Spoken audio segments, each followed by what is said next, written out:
Hey, welcome back, everyone. It is RAV here, special edition of the HeelCast. Do want to say happy 4th of July to everyone as well. Two special guests here with me today. First off, making his return would be the one, the only, the real FK9. FK9, what's up? Well, in lieu of going out to watch the 4th of July fireworks, I'm going to be recording this podcast completely naked. Making America great again, aren't you, buddy? Yeah. FYI, I'm sitting in a leather chair, so this could get a little uncomfortable later. Hope you don't get too overheated over there.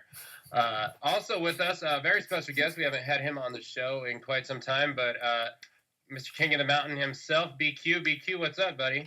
I'm good. The one and only King of the Mountain. Let Jeff Jarrett know that. I hope you guys don't hear the fireworks I have in the background. I'm just hearing them right now. So hopefully they don't come over the recording. I had my 4th of July last night, so I'm good on this end. You know, it's the HeelCast. It's BQ. It's FK9. It's Slammiversary. There's gonna be fireworks regardless. Am I right? Hills, yeah. Exactly. All right. So before we get into it, everyone, of course, check out impactasylum.net. We're not going to do a whole lot of plugs today here, but, other than the HeelCast, Impact Asylum, we got FK9. FK9, in case, we got some special listeners. I want to go ahead and just tell them where else they can find you than Impact Asylum. Yeah, you can check me out at FoolKiller99 on YouTube. Also, follow me on Twitter at TheRealFK9. All my stuff goes up there. Absolutely, and the one and only King of the Mountain now, BQ, you want to go ahead and just tell everyone where they can reach you at as well? So you can check out the weekly King of the Mountain podcast at it's kotmpodcast.site. That's .site, and that's actually just kind of a small website that I put together that actually has the Podbean link, the SoundCloud link, and the YouTube link. So as long as you go to the website there, you pretty much whatever flavor you want, you got. Definitely. So that's where you can reach or find both of them. Also, check out our boy Robert Does Wrestling, Andre Corbeil, and of course Chef and Kyle over at Impact Heads. I got to give a new shout out here. It won't be the long one that I'm going to give a full endorsement for when we record the HeelCast, but I discovered my man Big Ray at Big Ray's Show. You can check him out. Follow him on Twitter. This is like the big time guy that actually doesn't shit all over Impact Wrestling and actually gives a fair review. Used to do Can-Am Show with Andre Corbeil. You can find him on Twitter, Instagram, and Snapchat. It's at Big Ray's Show. He's a senior producer, reporter at OneWrestling.com, protege of Bill Apter. So Big Ray will give you a little bit more of a shout out and let everyone get the full details, but definitely check out my man Big Ray. Full on endorsement. It's a great show, great stuff. All right, guys. So the reason we're here, we are checking out the Slammiversary, or we're actually recapping Slammiversary 15 in the year of 2017. We did finally get a pre-show back in Impact Wrestling, if we can still call it that, actually. So it's gonna be a little bit of a change here, but better than watching a bunch of vignettes, just kind of showing what matches are going to be on for a half hour. But we got a match this time. We had Braxton Sutter, Mahabali Shira, and Ali defeating KM, Congo Kong, I cannot talk today, everyone, and Laurel Van Ness. FK9, your thoughts on the pre-match? I actually missed the pre-show.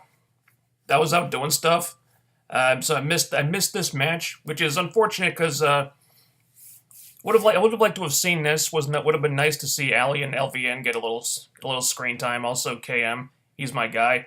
I'm glad to know they were there, but didn't see it. I actually I missed the first half of the match because I watched it on the Fight app and I didn't know the pre-show and the main show were on two different channels, so to speak. But I did re-watch the entire pay-per-view last night while I was at work. I did work the night shift. It was slow night, so I played it. And I watched that match, and it was actually one of my favorite matches of the evening. Just the crowd was probably the most fired up for that one compared to all the other matches because it was obviously the first match. But I think what was good and magical about this match is that it was very fluid.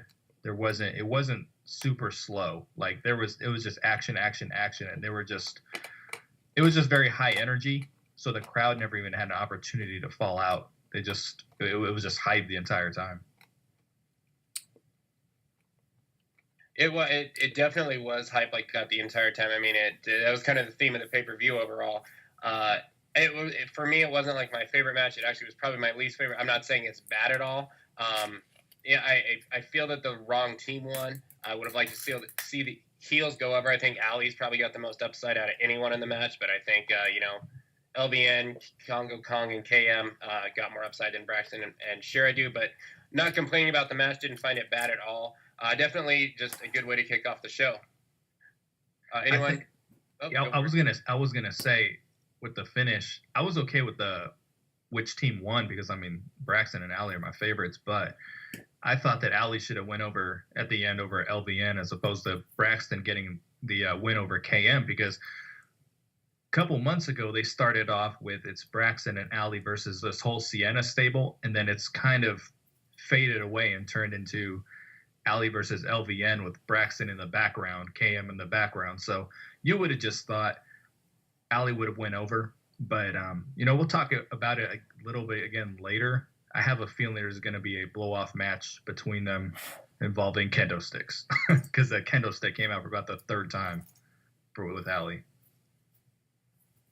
That I did. And I'll actually second exactly what you said. I would have preferred if that team was going to win for Ali to actually get the pin over LVN, or just anyone pin Shira, to be honest. But one positive I do want to point out about this is the first match where Ali was a competitor and was at no point treated like she's learning to wrestle. That is a good point. I kind of caught on. I didn't think of it too much, but I did kind of notice that they weren't going with that route. So that's good to see. FK9, before we move on, anything else you got to chime in? No, I agree. I wish Ali had gotten the pin. That's their next top knockout babyface right there. So they should be treating her as such. Yeah, that girl's got the most potential as far as being a big time babyface, and it sucks. I mean, she was ready to blow last year. Too bad the Maria thing didn't work out because I think that was going to just blow the top off the place. All right, so we moved on. So we had the opener to the actual pay per view. They said so. David Penzer says it's for the Impact and GFW Tag Team Championship. Let's just be real. It started off with the little graphic across the screen that said the GFW Tag Team Championship. We are going to talk about this GFW thing here at the end of the show. So stay tuned after the Slammiversary recap. But so we had LAX retaining the belts. They defeated Garza Jr. and Laredo Kid, Drago and El Hijo de Fantasma, which I believe meant Son of Ghost. And then I'm going to butcher this one worse. Taji Ishimori and Naomuchi Marufuji. Possibly match of the night for me. BQ, I'll let you go ahead and kick this one off for me. You probably butchered Hijo de Fantasma a lot worse than the Japanese names there. But obviously this was the match that I think for many people was the match of the night. I was pretty sure it was going to be my match of the night before the match even started. There was some concern that it was going to be a clusterfuck, and I was a little confused with the rules at first, with the Lucha Libre rules, because I used to watch Lucha Libre as a kid, like as a teenager, and I don't really follow AAA and Crash that closely, so I was a little confused on the rules at first. Then when I watched it back, they did make the comment when one person exits, the other enters. But overall, how can you complain about this match? I wished El Hijo and Drago got in a little quicker. But, I mean, how can you complain about it? Everyone gave their 100%. And I thought all the spots made sense. It didn't really come across to me like a spot monkey match. I mean, maybe to some it did. But I didn't think they were doing flips and dives for the hell of it. I thought it all kind of made sense. But for as fast as these guys were working, I just cannot believe the match flowed this well. There was a couple botches, which was Drago falling up the top rope. And then there was a pinfall that was an obvious 3, and there was not a kick out, and they had to play that one off. But, other than that, it was, what can you say negative about it? I was a little confused what the rules were here, because people were jumping in and out of the ring, and I don't remember a whole lot of tags being made, so I was a little confused about that part. But yeah, we talked about this previously, saying, oh, it's going to be like a bunch of random teams having a random match, so there's not a lot. There's not going to be there's going to be little, if any, story behind this. So how excited can you really get about it? But man, these guys changed my mind real quick. This match started in second gear, and it never slowed down once. Couple sloppy moments, a few botches in there, but they kept the pace so fast and so frenetic that I didn't even care, really. Also, you had Diamante getting involved, and I think she actually like injured her knee pretty early on doing a kick or something. But then she did all her spots, she did all the flippy dippy stuff with the injured knee. So props to her. That girl's tough as hell. Yeah, these guys just went balls to the wall doing like crazy spots all over the place for like, what, 15, 20 minutes, something like that. I mean, yeah, it was a car wreck spot fest, but I mean that in the most fun way possible. It's a really, really fun opener. You know, I had said too, I'm not sure how invested I can get into it because I really don't know who anyone else is. However, when I heard Crash, I was hoping Garza Jr. and Laredo Kid were going to be involved because I love watching those guys just as much as I love watching LAX. But dude, yeah, total nonstop action, pun intended. This was awesome. So awesome. And this was kind of the theme of the pay-per-view, in my opinion, was not only awesome, but total nonstop action. I think it probably was the match of the night for me. Diamante was just gangster with it, which was awesome in there. Just, man, crazy. I mean, you can maybe call it a spot fest if you want, but you know what? I enjoy the spot fest. I have no shame in that. And I really don't think it was your technical spot fest, as some people like to call. I'm glad that the reigning defending champions LAX went out on top. I love LAX. I'm big time into them. It's good to see Conan back. I'm a big mark for the original LAX with Conan as well. But man, this was just an incredible match, and I can't say enough about it. Honestly, cannot. Anyone else? Anything else you want to chime in? I think once Diamante gets through this surgery, it's time to let her loose in the ring. That's actually what I was just about to say too. FK9. Yeah, I totally agreed. She's had some bad luck with injuries recently. Just got over a dislocated elbow, I think. Now she's got this, so that's some bad luck right there. But once she's healthy, man, turn that girl loose. She's crazy talented. Yeah, she is, and like I think not only is she not only already over as it is, but she got that Conan factor. The LAX backing, Homicide out there. I mean, this girl's going to tear it up. Absolutely. All right, guys. Anything else? I was just going to say, Raven and I had texted after this match because Conan had stepped out and said there's going to be a new member of LAX, and it seemed like it was going to be part of the pay-per-view. He was almost teasing like it was going to be, have some kind of effect over the show, and that didn't happen at all. Yeah, actually, I forgot about actually mentioning the whole Conan saying there's going to be a new LAX member. We're not going to talk spoilers or anything like that on the air. So, yeah. Anyone want to throw out a prediction? I kind of got a wild, crazy one, or at least what I want to see happen. But anyone want to throw out a prediction at all, or do you guys want to leave that alone? I just hope it's somebody from the current roster and not another person that they're bringing in. I mean, this roster's getting too bloated as it is. Right. I think Kingston makes a whole lot of sense. It gives him something to do. He's Puerto Rican, just like the current LAX group. I think he would fit in pretty nicely. And, I'm very worried that with the implosion of DCC, that Kingston is going to be that guy kind of thrown off to the side that, maybe gets those Marche Rocket matches every once in a while on a one night only and just not taken serious. So this is a good spot for him. So that's what I'm truly hoping happens. But, I agree with FK9. I hope they're not bringing someone in for it. Hope it's someone from the roster. I'd like to see Kingston get the spot as well. I think he's way too talented to not get anything done with him. There was rumors he was backstage at Slammiversary. I would hope so, considering he's a part of this roster that they're not doing anything with. There's rumors that Alberto's brother is getting signed. Maybe he's going to be that guy. El Hijo de Dos Caras, correct? Is that right? Yes. Is that what they're calling him? Yeah, that's what I want to see. And I know this is a super, super long shot. Is I want to see it be Rey Mysterio. And I don't want to see Rey. And I know there's like the Lucha Underground, the contracts, whatnot. I'm talking WCW Rey, the Filthy Animal stuff, the heel Rey Mysterio without the mask, the gangster persona. I mean, look, there's not really that many big names and star power out there that GFW Impact, Global Impact, whatever it can be called. But Rey Mysterio is a huge star. He may be past his prime, maybe kind of injury prone, but Impact doesn't have the schedule that the WWE does. And I would love to see Rey come out full-blown heel, kind of wipe away the kid-friendly persona that he was so accustomed to in the WWE towards the end there. And I just want to see the old Rey back. I know it's such a long shot, but that's what I'm hoping for. So you know what? I'll go ballsy and say Rey Mysterio is going to be my prediction. All right.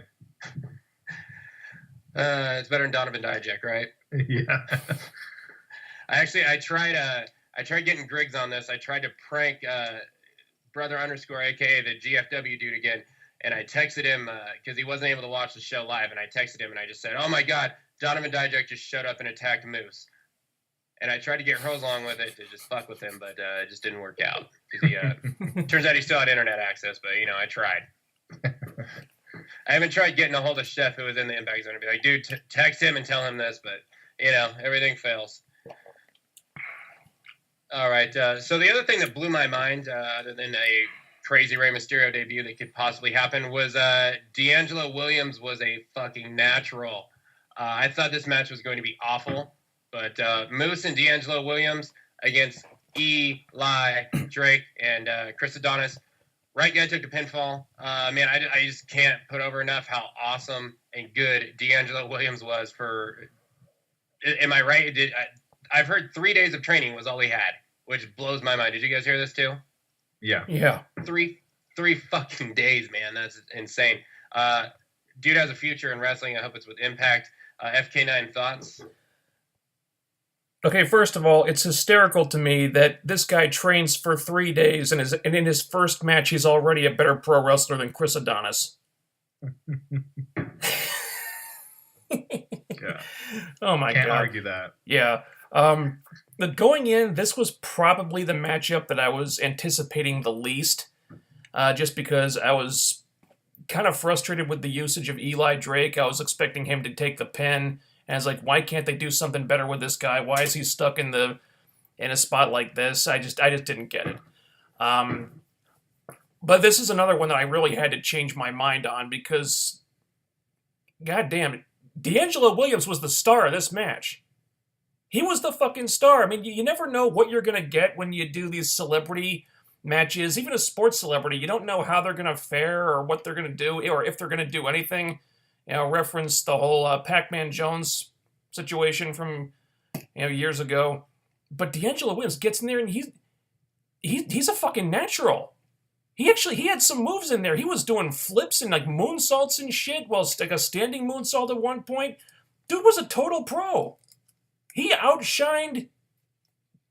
Well, it doesn't take much to outshine Chris Adonis, but he was the fucking star in that match. Dude had the crowd in the palm of his hand. I couldn't believe how well he did. 3 days of training, and that's how good he is? He could totally be the next Moose. If he wanted to switch over to pro wrestling, have a career as a pro wrestler, he could do it. He could totally do it. I was stunned at how well he did. Stunned. I thought with everything that was said about D'Angelo Williams, I mean, FK9 touched on it. I mean, he was amazing. He delivered. He was smooth. He was fluid. But with everything like that being said, Moose was actually pretty impressive in this match as well. And again, like I said, I rewatched the pay-per-view last night, and there was a lot of things that Moose did that just were really under the radar because we were so focused on D'Angelo Williams and we wanted him to get in the ring. We wanted to see what he could do. But Moose had a couple spots. He had the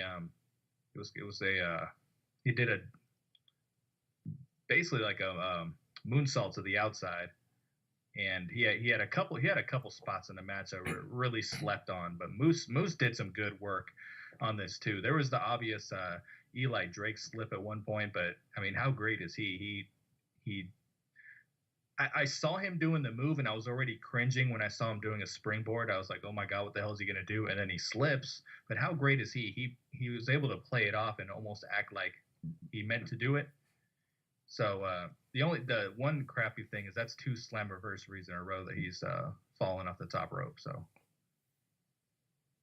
I'm glad that you just said it's 2 Slammiversaries in a row, because that was literally what I was coming with next. I actually, until about 10, 15 minutes ago, missed the fact that Eli Drake had that rope slip, but I just caught that minutes ago as I'm reviewing Slammiversary again. I'm watching it again for the second time. I've been trying to get to it a lot sooner than this, but look, obviously there was a botched table. The table didn't break when D'Angelo did the splash through it. I still don't think it really mattered that much. I mean, the match it still went off. Yeah, you're right. I was focused on how is D'Angelo going to do, and then all of a sudden I'm just blown away just watching this guy. The other thing I was just concerned about is what's going to happen with Eli Drake. Is he going to take the pin? But, man, Moose is amazing.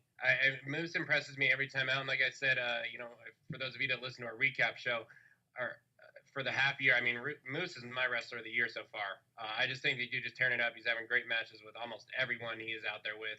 A lot of people said he was raw in the ring and stuff, and we got him from Ring of Honor. It hasn't been the case, and that was what I was telling everyone when he came in, that this dude was a real deal. But, D'Angelo, I think you're going to play this season, but after that, please come to Impact. Don't go to NXT. 3 days, man. I thought he would have at least a month. Dude, 3 days.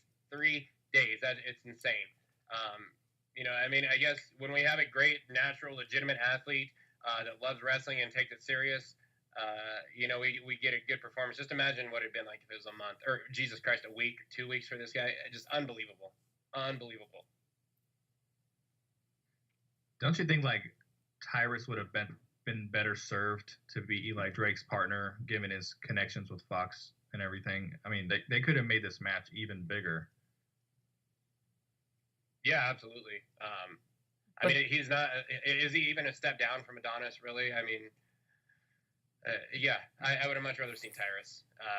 And they could have done something with it. It's going to get the NFL and ESPN network coverage. I mean, Fox News could have done it. Fox News could probably help Impact out a lot than they do. Having Tyrus on there. Yeah, absolutely.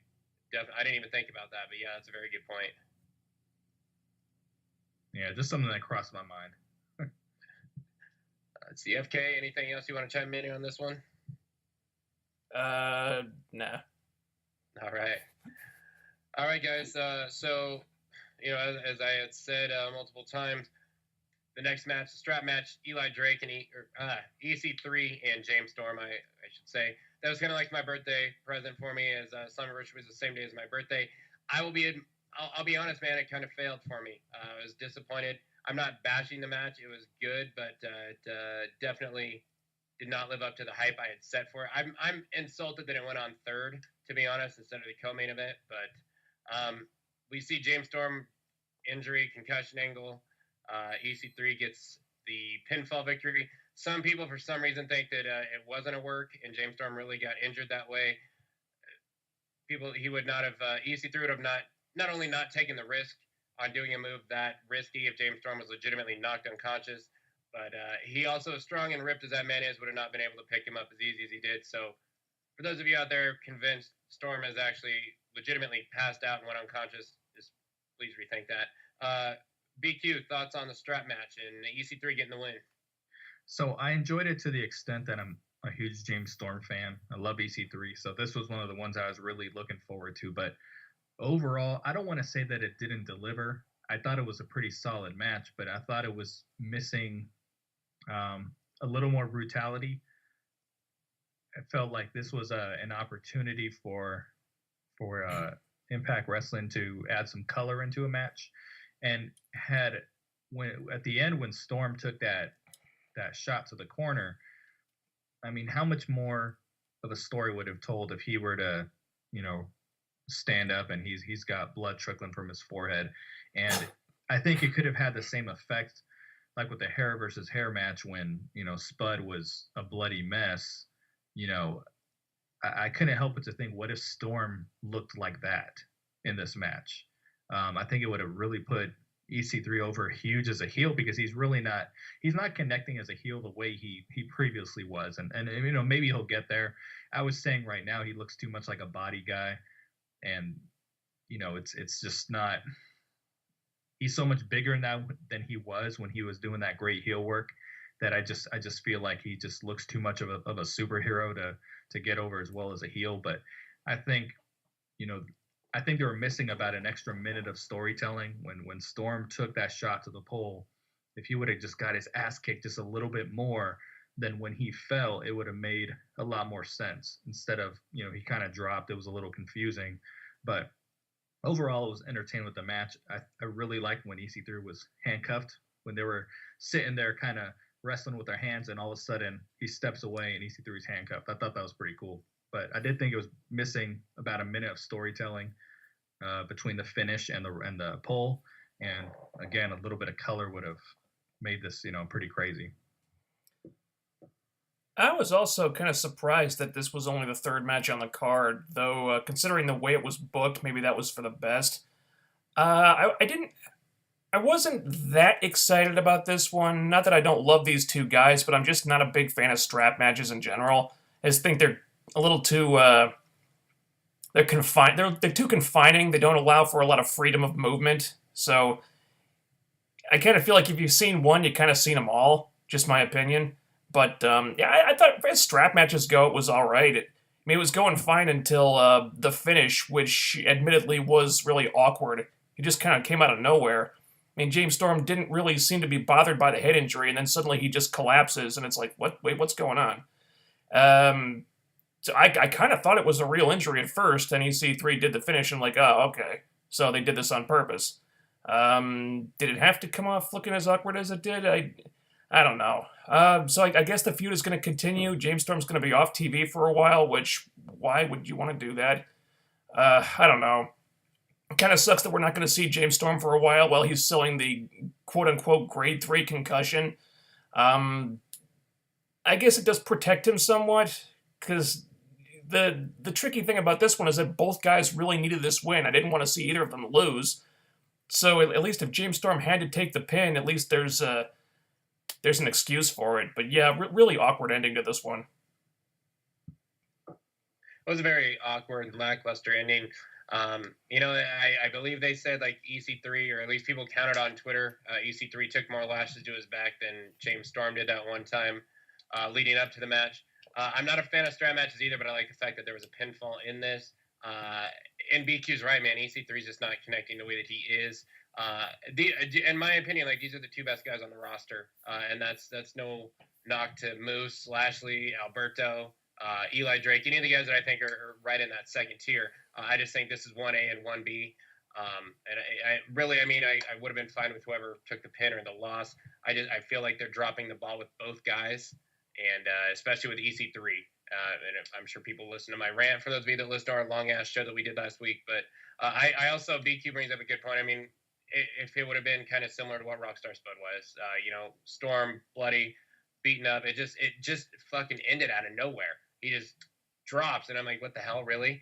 And I'm rewatching the match as we speak, and like literally I've just seen the turnbuckle shot again, and it's like, okay, he sold it a little bit better, but man, it just failed. And I really expected that with these two guys, especially in a weapons match. I mean, these special gimmick matches when EC3 really shines and Storm shines in just about everything. So it was disappointing. I feel like keeping Storm off TV, if that's what they're doing, is a very, very, very bad decision. And just, man, they got to do something with EC3 a whole lot more. But anything else, FK9, you want to chime in on this one before we move away? Hashtag James Storm for champ. I've actually got a prediction here. And regarding EC3's look, I think he needs to start going back to the suits. I think he needs to have a lackey, maybe a female this time, but he needs that element. Like when Davey Richards got the heel push, I was like, I think they're going to boo Eddie Edwards over him. I actually didn't think he'd get over as a heel, but had he not had that Angelina Love factor, who knows if he would have really gotten over. So maybe EC3 needs someone like that. But I actually have a prediction, and this is based off the interviews James Storm was doing prior to Slammiversary. I can kind of do a pretty decent job of reading between the lines a little bit, and I think James Storm's going to be done with the company at the end of the year. I think he's going to, his 2 years are going to be up after he decided not to sign with NXT. I have a feeling he's going to go there this time. And I do have a prediction that he'll get a world. I think EC3 is going to feud with Patron at this point. I think Storm will win the title of Bound for Glory, and then I think EC3 will win a career match at the end of the year. Just a prediction. Strictly my gut. I definitely wouldn't mind that at all. I want to see Storm become champ. I like to see EC3 be the face of the company. I've also mentioned many times, with us.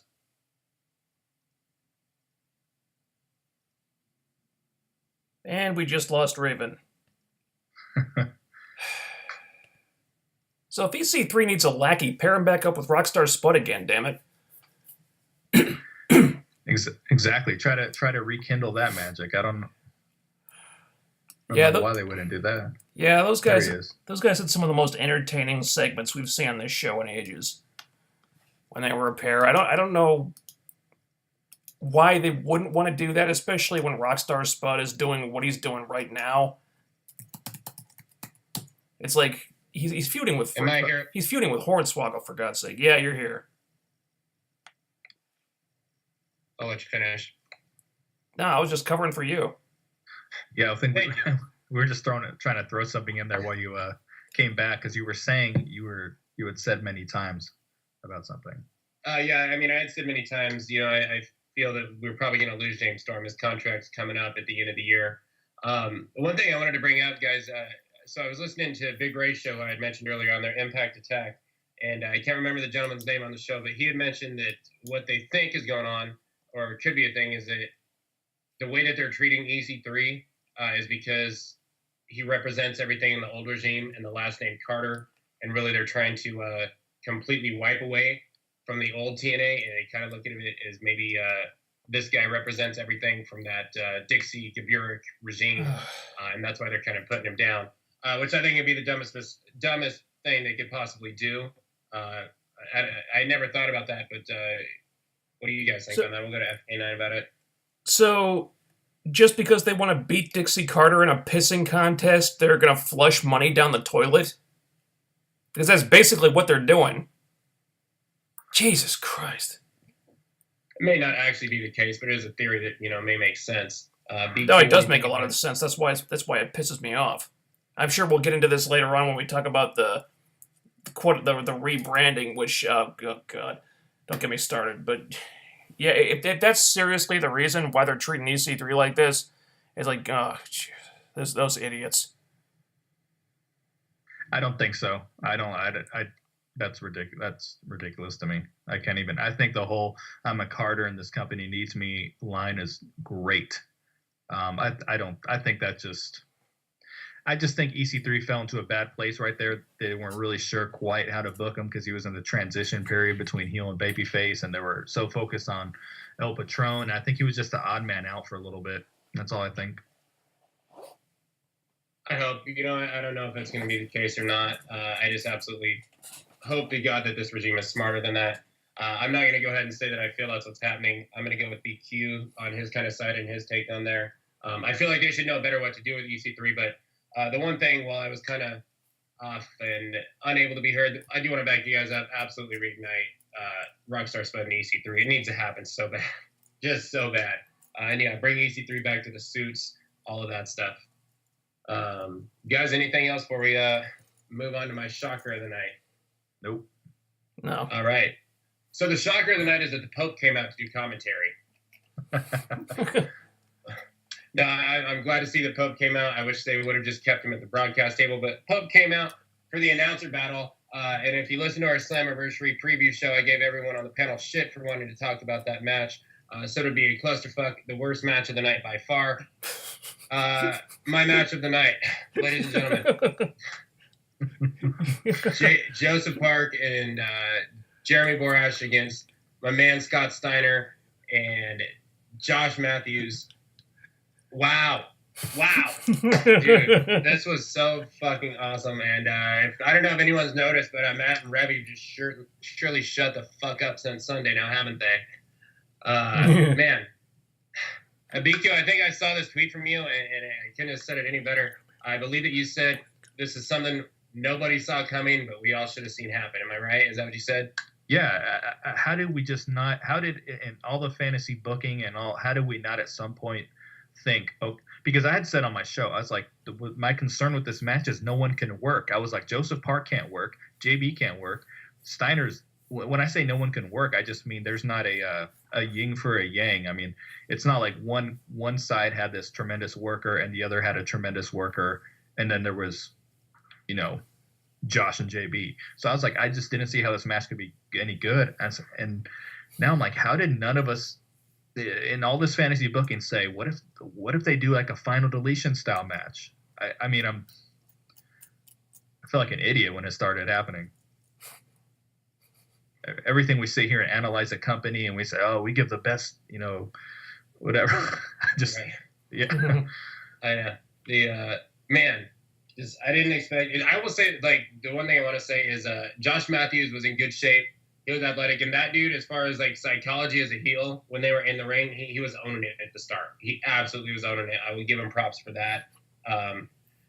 Well, I don't even know how we want to break this down to go through it. I mean, I don't know if we just want to give a solo take, and I'll let you guys start. But want to give a shout out to Griggs for calling the Shark Boy return on our previous show, which was amazing. But you know what, BQ, go ahead and I'm just gonna give it to you, man. Just go for what you want to say on the match. Review, sum it up, however you want to do it. Guess I should have thought a little more ahead of time on how we're gonna do this one. You know, I thought Josh, like you said, he showed off some athleticism that I wasn't expecting, because when he had the match in India, the guy he was wrestling obviously couldn't work. So with the exception of that swanton, the rest of the match looked like total shit. And so I was very concerned. And I think they probably could have done a better job giving him a better opponent at that time. But, you know, everything from, he did, I guess you call it a disaster kick, sort of. You know, he wasn't a coward heel. I thought there was one point where Joseph Park was Irish whipped to the rope from Steiner, and he did the whole deliver the high kick to the back of the head that, you know, they do in tag team matches. He had the top rope move. You know, even though this match was funny, it wasn't a comedy match. It wasn't Hornswoggle going between Rockstar Spud's legs comedy. You know, like it was funny because it was entertaining, but it wasn't. At no point did Josh or JB act like some kind of comedy goof. And, you know, Joseph Park, the facial expressions, I mean, he sells that character so well in the ring. You know, like he just acts like that big cowardly guy. And he was almost afraid of Josh Mathews in this match. But, you know, it's like I said, I don't see how we didn't see this coming. I was super entertained by this. I called it, man. I told all of you. I told everybody, look, I said this won't be a 5-star match, but it'll be entertaining. And that's exactly what we got. From a pure entertainment value, this might have been segment of the year. I mean, I think we all kind of suspected what kind of match this was going to be by all the video packages and vignettes we got leading up to this. It wasn't serious. It was just going to be some entertaining, crazy thing to diffuse all the tension and give the fans a breather. That's exactly what we got here, and it was fabulous. Just all the storytelling things that they did here. They actually got the JB jumping into a pool training video to pay off at the end there. And just all the different things that happened when they went into like final deletion mode. You get them chasing JB and Joseph Park in a fucking golf cart. Like, run you fat asses! Run you fat. And then when they steal the guy's minivan, that was the same guy who got sodomized by the Decay during Deleter Decay, remember? Same guy. I don't know why he keeps I don't know why he keeps showing up. Every time he shows up, he gets his car stolen or something. He was also the pizza guy in the KM segment. Yeah. I know the guy. He follows me on Twitter. I know him from the Impact. And then they go into the pool, and there comes Shark Boy out of nowhere. Give me a shill, yeah. I popped for that. And then you get James Mitchell showing up from right the fuck out of nowhere. Haven't seen the dude in years. I popped huge. And then when Abyss finally shows up, I popped for Abyss when he showed up. Even though you know, it's not the kind of thing that you usually pop for Abyss because he's been around forever. But I popped from he comes out with fucking James Mitchell. You know, this was this was the match of the night. Well, put match in quotation marks, but it was the most from entertainment value, it was the match of the night, the segment of the night, whatever you want to call it. Because I was laughing and jumping up and down, hooting and hollering. This was fabulous. Yeah, K9, thank you for reminding me all about Sodomized by Decay. That's something myself and the GFW dude I never want to think about it happening ever again. But, and Josh Mathews took a thumbtack black hole slam. Give him props for that. And the legit way he sold it, as in like he wasn't selling it, you just legitimately saw the fucking paint on his face, and somebody's not used to going through a bunch of thumbtacks. That was awesome. And JB got some tacks in his arm too. Right? Yeah. You see JB pulling him off as the fist is grabbing him. I've been a wrestling fan for so long, and I mean, I only really watch Impact anymore, and I kind of see everything with the spoilers. I haven't marked out in wrestling, and God, I can't even tell you guys how long. 10 years, maybe. I don't know. I marked the fuck out so hard when even when they showed his boots, it didn't even dawn on me, and they're going up, and I fucking lost my mind when James Mitchell came back. I've been wanting to see that dude come back for so long. And I hope he stays. I don't know if we're like gonna get Park or Abyss or whatnot around, but I mean, someone had said like imagine him with Congo Kong. I mean, I would love to see him kind of take over Kong and maybe KM kind of make KM more of a monster. I'm not done to do shit, but I mean, man, bring James Mitchell back full time. I love that guy. I miss him. It's just, man, I marked out so hard. I marked out for Shark Boy. Shark Boy is awesome on Twitter. Greg's called it. There's a Shark Boy always talking shit to Josh Mathews. It was great. The Broken Universe stuff that they went into. As soon as I saw those two run to the back and the way that the camera was, I was like, oh shit, they're actually going here. And it was amazing. Just the best thing they could do. Like, for one, it proved that Jeremy Borash has got plenty of influence on the Broken Brilliance, the Broken Universe, all that stuff. And I think basically lawsuit. And apparently the rumor is like the Hardys are going to get it now. But I mean, you're going to take that shit in court and tell me JB didn't have plenty of influence on that. I feel like TNA, Impact, GFW, whatever.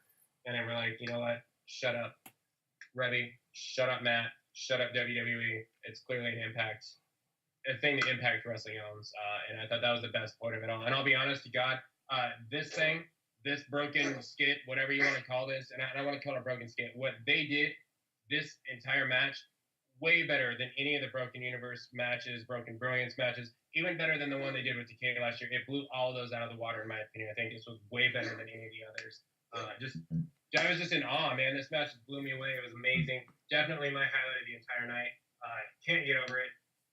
And I guess the only other thing, Brian Alvarez or whatever, he was just raving about it on Twitter or on his site or whatever. There was a thing that he was like, Jeremy Borash can retire today knowing that on July 2nd, 2017, he wrestled a better match than I don't even know the name, some New Japan wrestler's name. I think it was Tanahashi from New Japan, which is crazy because he's really good. So I don't know what match you're talking about. I think that JB proved with this that, you said, he proved he was an influence on a Broken Brilliance. Like, he was the Broken Brilliance.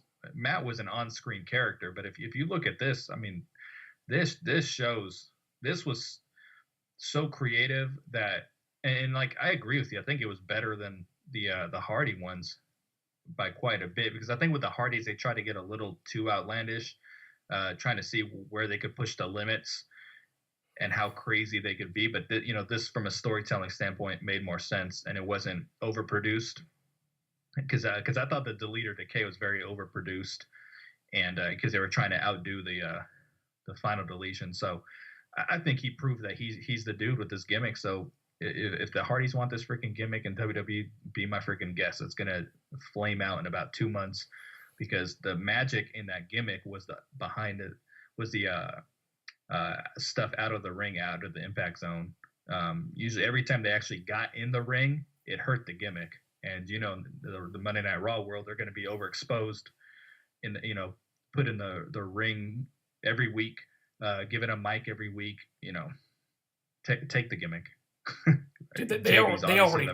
They already tried to do that gimmick in WWE with the New Day and the Wyatts. They tried it once and they never tried it again because it tanked so hard. Yeah, no one was talking about it the next day. So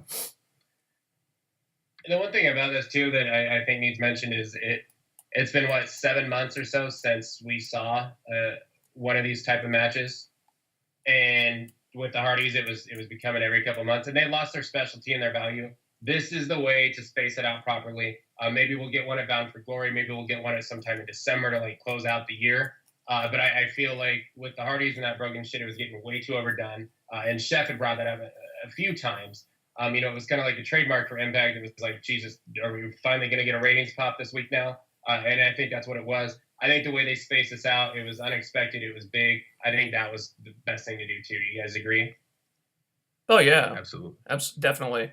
I think if they could find a way to make it work and find a way to do it so that it makes sense, I think if they could make this like a stable of like all the big pay-per-views from now on, wouldn't want to see a whole show like it, but if they could get like one match on the card to be like this at every Bound for Glory, every Lockdown, every Slammiversary, whatever, I'd be down for that, absolutely. I think, but we got to see it with different people because it, like Raven said, it completely lost its ability to be special with the Hardys after, the first time. After Deleter Decay, that's when you kind of knew, okay, this is going to get kind of silly. And the Apocalypto I was as entertained as I was by it. I never watched it again. I've already watched this twice. I'm gonna watch it again tonight. I'm watching it as we speak. I'm dying to show my wife with this match. Actually, she didn't get to watch it. I'm dying to have her see it. She legitimately missed out, man. Like on the best thing. The other thing I want to say, and I guess I'm not going to plan to discuss it too much, but I just remember when Scott Steiner got released. I think it was 2011, maybe 2010. And he went on his tirade, and Hulk Hogan was like, I still see money in him. And I remember being like, Scott Steiner's washed up and past his prime. There's no money in that guy. I don't know if you guys caught Scott Steiner's conference call, but dude, there is money in this man. I listened to it today. Wow. I discussed this on Heads with Chef and Kyle. I don't even know that episode is ever going to get released, but we had like a big discussion on it. But the man who claimed that he slept with 15,000 women in 1 year. Someone on Big Ratio did the math, said it would have been 41 girls a day. But the best line that Scott Steiner said, and we're not going to discuss the call, I just wanted to get this out on the HeelCast, was that he talked about going to the WWE Hall of Fame and said there is no actual Hall of Fame. He said, what happened to that statue of the Macho Man? He said, I tell you what, that statue will never leave Stephanie's bedroom. Scott Steiner for Impact. Please sign this guy.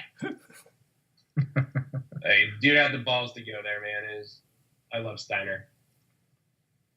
Yeah, he's hilarious.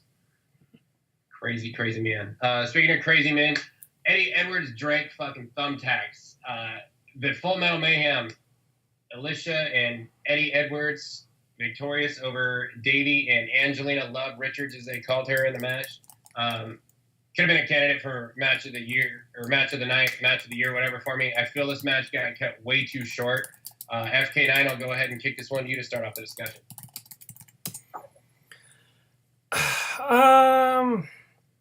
Yeah, I think something about this wasn't totally clicking for me. I don't know, maybe it was because it felt a little short. If it felt like the ending kind of came up too quickly, I don't know why, but yeah, Eddie Edwards thumbtacks in the mouth, Jesus Christ, and then he got kicked in the mouth too. It's like, wow, I was kind of speechless at that one. I was like, oh my god, somebody told me to do that, and it's like, no. Yeah, kind of a messy match. I think you kind of expected that with this many people in there.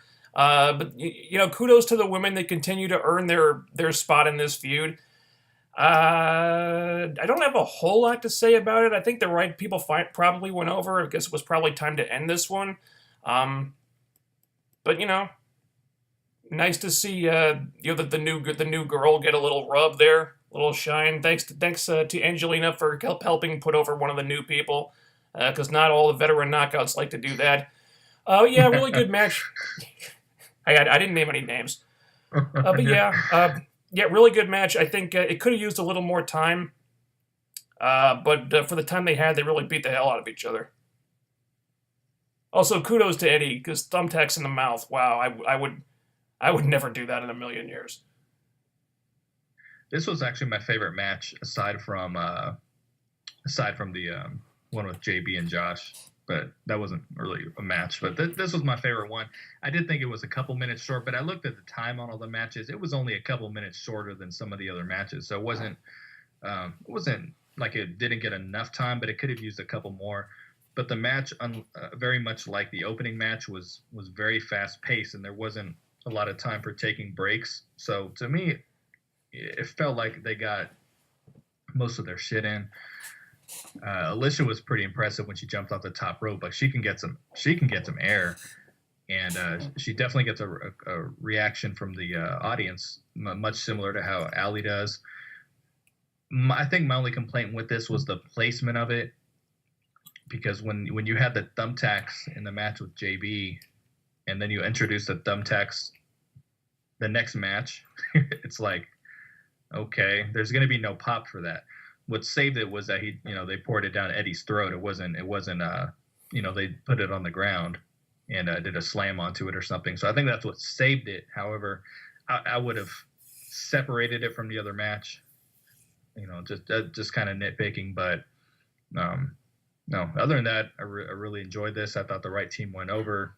I really agreed with the booking up to this point, where Davey continued to go over, get the upper hand. That's old school 80s wrestling. And then the babyface gets a comeuppance at the pay-per-view. So, love the match.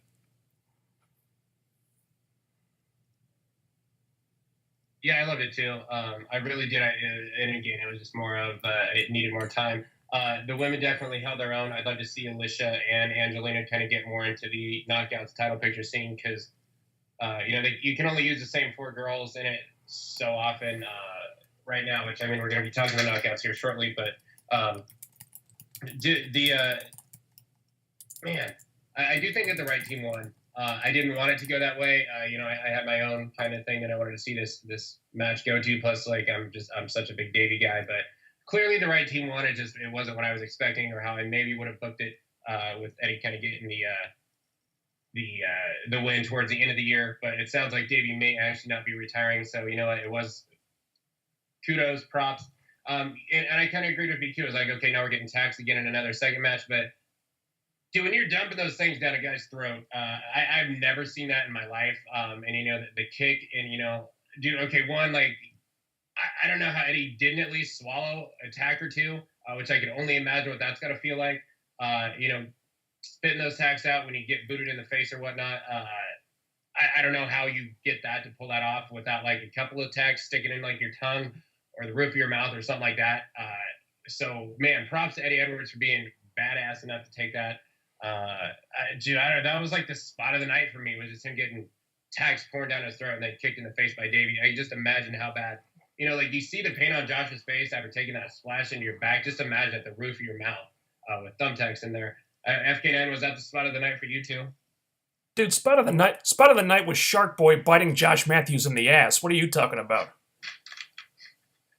Second spot of the night for you? Yeah, okay. BQ, anything you want to add to a spot of the night for you, or? My favorite spot was a missed move, and that was Josh Mathews missing the swanton. I don't know why I found that so funny. That just cracked me up.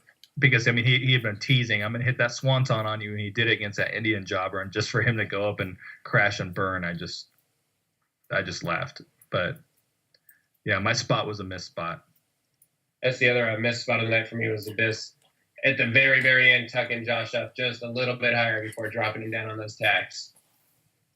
On the Blackwell Sam. I don't know if anyone else might have pulled him up a little bit towards the end, but dude.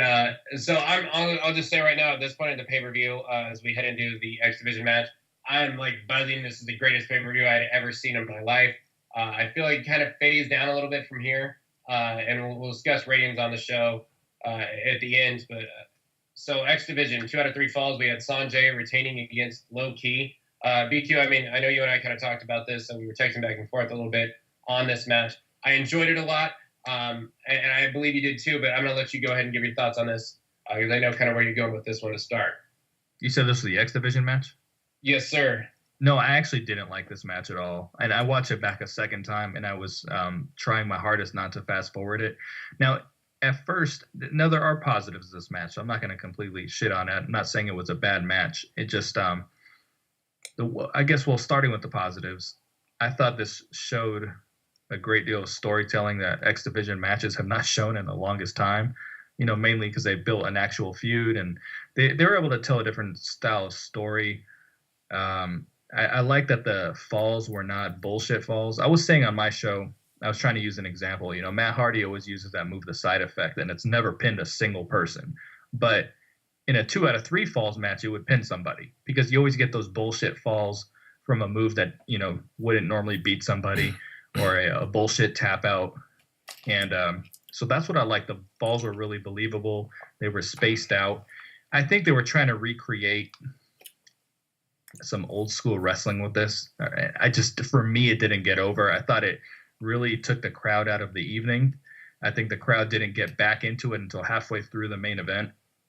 But there's a, when I watch it back a second time, there was a definite change in the crowd up to this point, and then all of a sudden they just were sitting on their hands. For me, this match never kicked it into the next gear. I just thought everything just took too long. And every time Sanjay mounted a comeback, he lost it right away. And that's why I was saying I think they're trying to recreate, 80s wrestling where the heel was just dominating the entire time. And every time the babyface took a breath, all of a sudden he got, slapped right back down. I didn't enjoy it. I really didn't. I was interested to see this one, just because I wasn't sure how Sanjay was going to be treated by the audience. I mean, he got the hero's reception in India, but that's India. Outside of that, I was concerned that the reaction to him wasn't going to be what officials wanted or were hoping for. And sure enough, outside of India, it's different. It seemed like the crowd wasn't really into this at first, and when they finally got into it, they were kind of split on who they wanted to support. I almost kind of suspected they were going to support Loki, and I think the pops for him were actually bigger. That's not a knock on Sanjay, who I do like, but I don't think he has like the gravitas that a central character that you build a division around really needs. So I don't know how this title reign's going to go. I guess we'll see in the future, but I preferred this match to the one where Sanjay won the title. I feel like this is the match they probably should have had in India. It took them a while to get the crowd into it.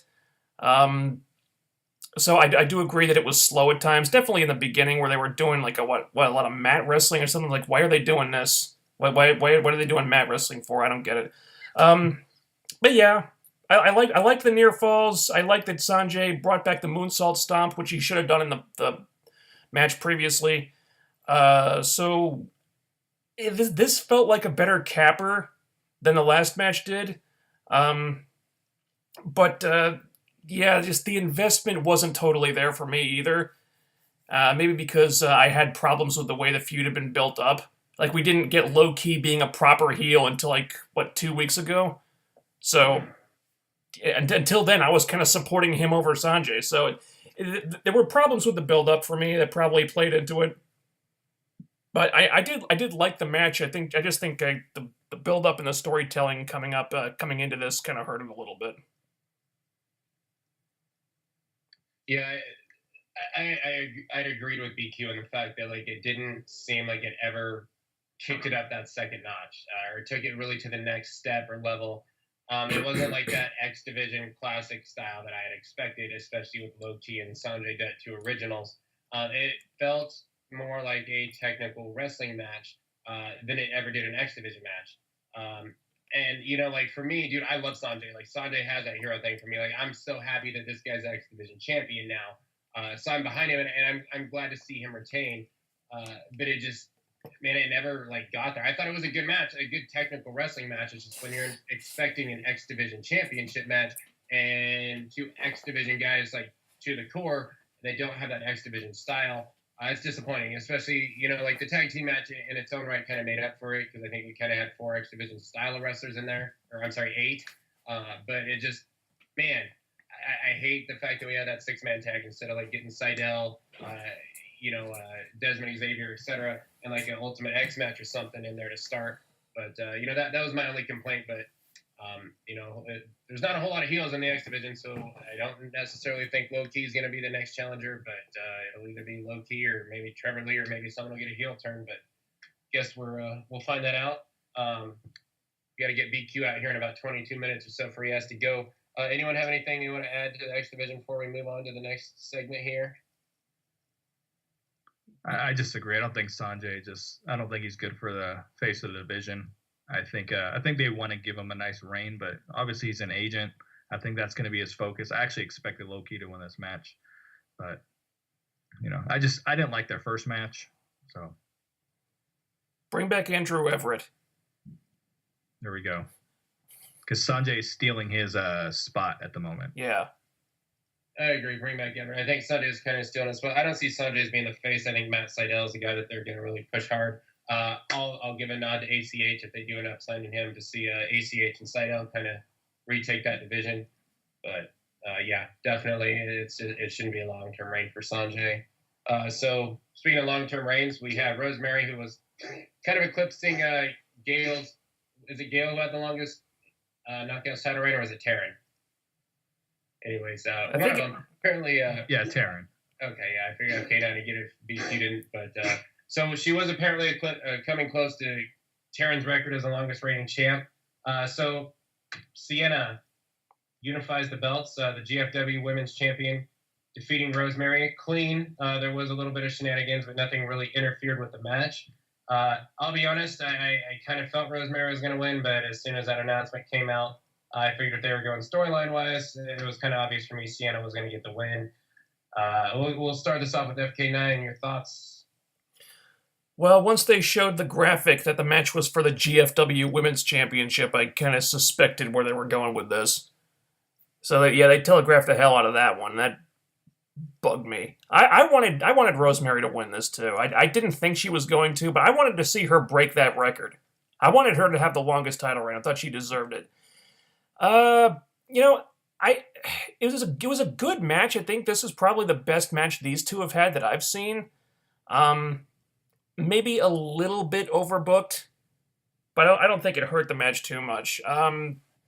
I like them getting a little bit creative with the mist at the end there, because Rosemary has gotten Sienna with that mist several times, and also glad to see them incorporate Allie in there. She's still got that kendo stick, so she's Rosemary's teaching her stuff. I really hope that relationship continues, by the way. We need more Team Demon Bunny on this show. Yeah, good match. I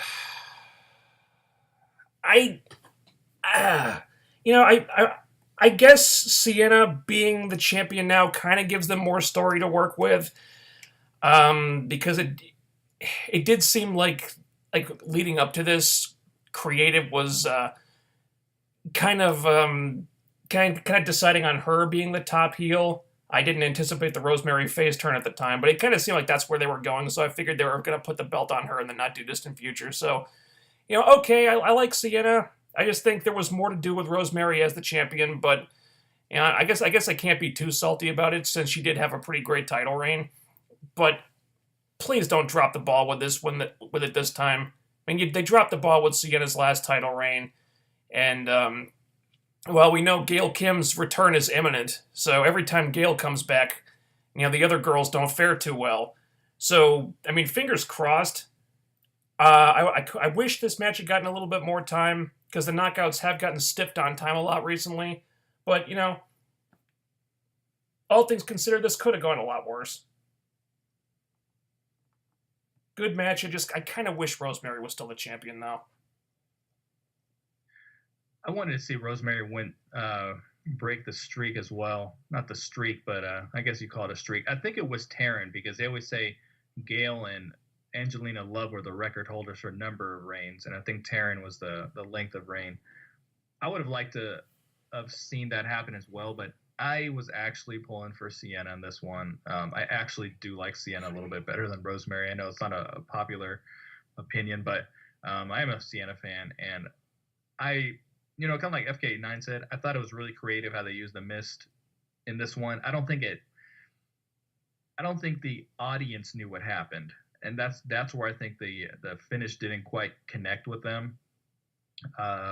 But from a TV standpoint, when you saw, the mist, coming out, I really liked that. I thought that was creative with that particular move that Sienna put on her for the tap out. You should get a tap out with that move. I was talking about my show, like the cross arm breaker that Del Rio, or it's so hard not to call him Del Rio, El Patron did. That move, I've taught that in the military, and you get an immediate tap out with that move. There's no like wiggling around, nothing like that. Like that hurts immediately. So I like to see that Sienna actually got the tap out pretty quick with that. But there were some things with this match that didn't quite get over because the crowd was still kind of out of it after that X Division match. I think it was a little overproduced, overbooked. I didn't understand why they had LVN in the beginning. When she pulled the rope down, I mean, I just understand the point of that. It was almost like they threw a comedy bit into the match. I thought it was really unnecessary. I thought her inclusion in the match was just unnecessary in general. I mean, I get she helped Sienna, not take the fall after the red wedding, but I mean, Rosemary did crawl over it took her about 5 or 6 seconds to crawl over after the red wedding. So if Sienna were to kick out of it, I don't think it would have been that big of a deal. Just keep LBN out of it. I thought they had a good idea of how to book this match. It just didn't come off the way I think they thought it was going to. I think they had a very clear picture. Okay, we're going to do this, and it just did not translate. I thought the tap out could have been a little more dramatic, or they could have even done this is kind of overdone now in wrestling, but where she kind of passes out from the pain type of thing. But I was okay with it. I had said Rosemary was going to win only because when they said Gail Kim was going to hand the new title to the winner, I was like, well, that's going to be Rosemary then, because they're going to set up an angle. But once I realized they weren't, I realized Sienna was going to win at that point. And I think it really makes sense, to be totally honest, because they can't keep the Rosemary title reign going that much longer. If they're trying to get her to Bound for Glory versus Gail Kim, there has to be a placeholder, a stopgap in there. So I think it's good to have Sienna do it. They really need a strong heel, like very badly in that division, because Angelina's not really competing in the division like that. LVN's doing her thing, which I'm very entertained with, and I can't think what the other heel chick is at the moment. Diamante.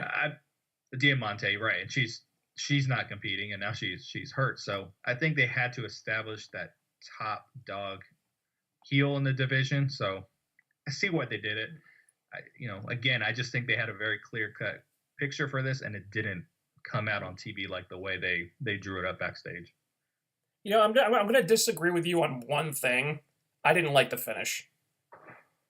Just didn't. Monsters shouldn't tap out. At least not that quickly. I'm sorry. Just my opinion. Yeah, true. I mean, I can see that. Plus, it's only like the second time Rosemary's ever been beaten. I agree. It should have been a lot. If they were going to do it that way, it should have been more dramatic, or it should have been a pass out. I did not like her tapping out that quickly. It just felt wrong to me. Yeah, I think with the crowd being so out of it after the X Division match, I think it hurt the women a lot. I really think it did. And I think the crowd from the X Division, being drained, may have definitely hurt this match, because it was a much better match than it appeared the crowd was kind of getting into, really, in my opinion, as well.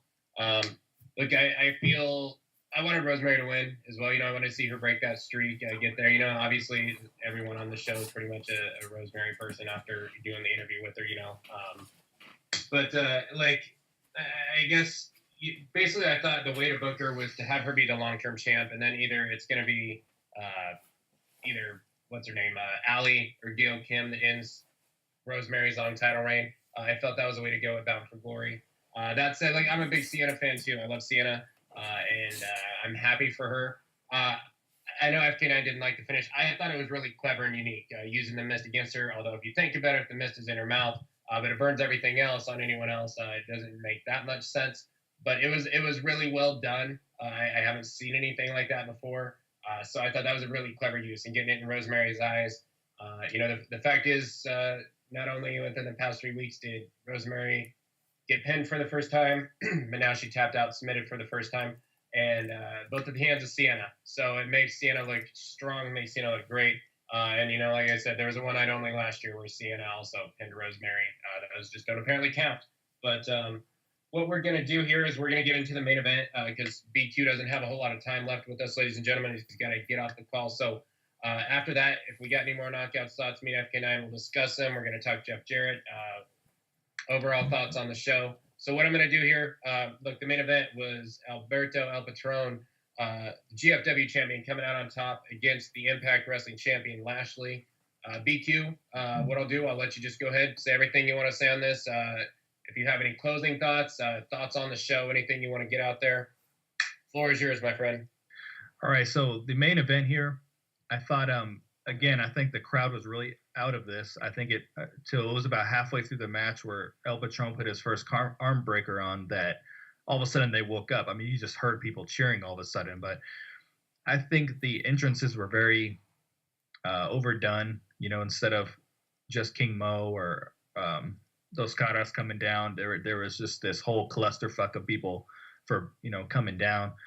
I thought it was very confusing, and I think that was bad for Moose's entrance too, because that NASCAR guy looked like he didn't belong there, and that other football player is super awkward. And but with this, I thought it was a little, I just don't think it came across as big fight feels as it intended to. A lot of people were saying this was their least favorite match on a card, that they had no chemistry. I kind of tend to disagree. I thought they worked extremely hard, and I think Lashley shows a lot of offense that guys his size don't typically use. And I was okay with it. I was okay with the main event. I think I was pretty sure El Patron was going to win, because I was saying there's no way Lashley's going to win 3 major pay-per-views in a row. And then what do you do with him after this? I mean, who do you put up against him? He's beat everybody. So I think this needed to happen. I think you guys will probably agree with me when you guys start talking about it, but I thought the finish was awful. There was one point where he did a double stomp in the corner, which is the only way he should ever win it, because it was done very quickly and out of nowhere. And instead they did the gimmick stomp where he was hanging in the ropes for, what seems like an eternity when they do that move. And I actually fully expected Lashley, I think you guys probably did too, fully expected Lashley to kick out of that. I wasn't, even for a second did I think that was the end of the match. And the inclusions of King Mo and Dos Caras on the outside, they didn't have any effect on the match. It was almost just like outside shenanigans that weren't really necessary. It was put over at one point, if El Patron needs that motivation, he just looks over his father. He completely ignored his father this entire match. And when he was chasing King Mo around, he's obviously an older gentleman. I mean, it reminded me of when I was a little kid and my grandfather was trying to chase me around the house with his slipper to spank me, but I was just so... since I was a kid, I could just get away from him without even trying. I mean, that's just what it looked silly to me. I think he pushed King Mo one time and at one point, and he might have fallen or whatever. I just thought they could have done a better job with how they included those guys in the match, but I enjoyed it. I mean, I thought they worked hard. I didn't think they phoned it in by any means. I've really enjoyed El Patron's work with the company so far. I hated him in WWE. Yeah, every single match I could not stand the guy, but I guess coming over to the company, he's shown a different level of passion and a passion of wanting to be there, and that's made me a fan of his. But it was good. It was just that finish was real flat, and having everyone come out to the ring after was kind of silly. Yeah, all the GFW people coming out at the end too. Yeah, and Sanjay, randomly. Yeah, the Sanjay thing didn't make sense. BQ, before you go, man, I was going to ask a couple things. Did you see Alberto's speech after that wasn't actually shown on the pay-per-view? I did see it. I saw it right afterwards. So as soon as someone uploaded it. So I was going to say, if you wanted to say anything on that before you go, or if you want to say, like rating the pay-per-view or anything, overall thoughts, you're free to get out whatever you want to. Get you out a little bit early, but wanted to give you the opportunity to talk about those if you wanted to, sir. Yeah, I do got to go to work here in a second, so I appreciate it. But at first, when I watched the pay-per-view, I had given it like a 7.5. But then when I rewatched it, I was like, I'm definitely like, it's hard to say something's a 9 out of 10, but it's probably like an 8.5 for me. I really watching it the second time, I appreciated it even more. And I mean, I saw Cage Side Seats today, which is anti-Impact as all hell. They gave it an A-. I've only met one person who did not like it, said it was a waste of money. And I told him, you're the only person who said that. He's like, no, all sorts of people are. I'm like, I haven't seen a single person dislike it. And even the dirt sheets. I read an article today that's like, I forgot what it's called. It's called Aces and Ehs. Instead of eights, it's like EHS. And they do it after the Impact shows and say, basically the aces were everything that was good and the was everything that was bad. It was all aces except like one, and it was something stupid. I mean, so overall, really enjoyable. I was at the last Slammiversary and the last Bound for Glory, so I can't compare them because the fan experience was very different for me being there live than to watching it on TV. But I really do give it an 8.5. And the El Patron's speech after, I guess I was entertained as a fan of Impact, Global Force, TNA. As a fan, I was entertained with it. Like, yeah, hell yeah, fuck them. But he kind of needs to start letting it go. If he's going to be the face of the company, I appreciate the passion, but it's kind of it's time to start moving forward in a positive direction. And one of the big falls of TNA back in the day was the focus on trying to put WWE down all the time, and has not worked for them, and it still hurts them to this day when they did all that stuff. So I think he needs to start letting it go, move on. If you're going to be the face of the company, let's focus on that, and that's that. Great pay-per-view though. Again, watching it back, I still didn't like the X Division match, but every other match I seem to like a little bit more the second time around. So if people got the ability to watch it again, like if you got it on the Fight app or something like that, I say definitely watch it again. You'll appreciate it a little bit more. And the last thing I'm going to say too, I maybe I'm not the popular opinion here. I actually missed Josh in the booth for this. I thought Robert Flores did a good job, but there was a lot of, he did a tremendous job, but there was a lot of mistakes he made verbally as far as TNA, calling Chris Adonis Chris Masters. There was just a lot of stuff that he said that was incorrect, and Don West did really well. I would kind of like to see him stick around, maybe but we're talking about way too many commentators here at this point, so I don't know what the game plan is with the commentary team. Hopefully we find out soon, but I thought it was cool. I just thought he lacked a little bit of the punch that I think that Josh kind of has. Maybe Josh is a little more annoying, but it was also refreshing to just hear two guys call the action and no bitching back and forth. It's absolutely. Yeah. I was just gonna say, BQ, is that all you got to say? I was gonna go ahead and just let you go and thank you for doing the show with us. Unless you wanted to have anything else. The end. That is it for me. All right, like HeelCasters listeners, King of the Mountain listeners, FK9 listeners, we want to thank BQ. BQ, thanks a lot, man. It's been good getting back together with you, having you on the show, tweeting back and forth with you. So thank you very much for coming on and do the show, man. Everyone check out BQ at King of the Mountain. Hell yeah, I appreciate it. It's good. Great to be back. All right, man. Take it easy, BQ. Have a good night, buddy. Happy 4th. All right, too. Thank you. All right, FK9. We'll go back here and catch up. Did you have anything left on the Knockouts Championship match that you wanted to add after the discussion was kind of there? No, I think I'm good. Other than that, not really liking the finish with Rosemary tapping out the way she did. I do think they kind of telegraphed the ending, not only with the GFW Women's Championship graphic, and also with Rosemary kind of getting the upper hand early on. Like when she was kind of in control of the match, I was like, well, they just sent KM and LVN away. Now Rosemary's in control, so she's probably losing. I just felt the finish was kind of obvious. Still a good match, though. So, and I guess, since we're backtracking here, I was going to do this at kind of the end of the show, but so in the middle of this, in between the Knockouts Championship and the GFW Unification title match, Jeff Jarrett comes out. I don't know about you, but I assume this was to announce the Hall of Famer. It wasn't. It was basically Double J coming out and saying thank you. Look, this pay-per-view, it was total nonstop action until this point, in my opinion. Man, when you look at how much time could have been given to Davey and Angelina extra in that match, Davey and Angelina and Eddie and Alicia, or even EC3 and Storm, I just don't see what the point was in this if he wasn't going to come out and do the Hall of Fame.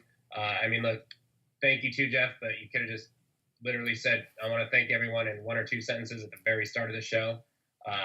Just on like a little graphic there at the end of the awesome introduction show, which was awesome to get that guy back. It's Barry something, I forgot his name, but FK, anything you want to just say on this? I got to throw it out there. It happened.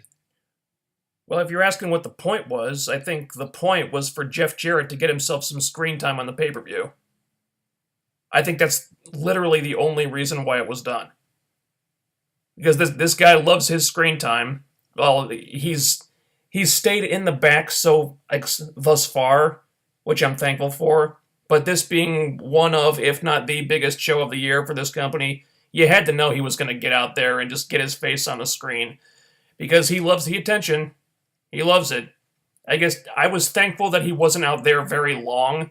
Because we've seen in the past how he just comes out for segments that we weren't expecting or that weren't on the card. And he just soaks up so much screen time and throws off the timing of the whole show. This happened at Bound for Glory a couple years ago when he confronted Jeff Hardy. It's like, this literally has no reason to be there. But yeah, it wasn't very long. It's still time that could have been used for something else, but I was thankful that he wasn't out there for longer than he was. Yeah, you know what? It just, unless you're announcing the Hall of Fame, it didn't need to be done. And I feel the Full Metal Mayhem definitely could have gotten that time. Literally, the only thing that really went through my head is when he was saying that speech, I was like, okay, because I have it indebted in my head. It's the Hall of Fame announcement the whole time.